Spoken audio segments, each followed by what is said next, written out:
তোমার আজকে কয়েকটা কথা জিগাবো, সত্য হইলে সত্য বলবা আর মিথ্যা বললে আল্লাহর কাছে দায়ী থাকবা। কথা কি বুঝতে পারছো? হাতটা দাও।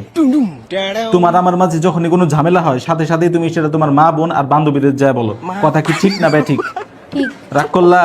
না। বলো নাউজুবিল্লাহ। নাউজুবিল্লাহ। তুমি সারাদিন আমার ফ্যামিলি নিয়ে বদনাম করো, আর যখনই আমি তোমার ফ্যামিলি নিয়ে কিছু বলতে যাই সাথে সাথে তুমি রেগে ওঠো। কথা ঠিক না ঠিক? রাগ করলা? না। বলো আস্তাগফিরুল্লাহ। আস্তাগফিরুল্লাহ। তোমার হাতে একটু টাকা আসলে সাথে সাথে ওই টাকা দিয়ে তুমি কি কি অর্ডার করবে ওইটা লিস্ট বানানো শুরু করে দাও।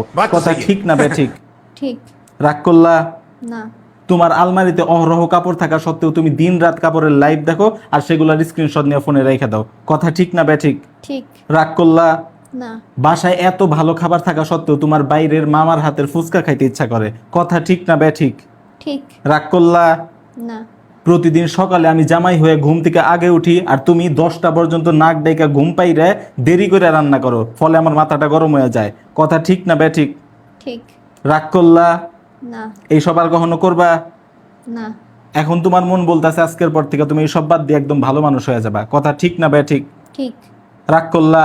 না। বলো আলহামদুলিল্লাহ। আলহামদুলিল্লাহ। তোমার আলমারিতে যেহেতু অনেক কাপড় চোপড় আছে, এই কুরবানিতে আমি তোমার কোনো কিছু কিনা দিতে পারবো না। কথা ঠিক না ঠিক? ঠিক। রাগ করলা? না। আলহামদুলিল্লাহ। না না না, রাগ করছি। আলহামদুলিল্লাহ করে রয়েছি।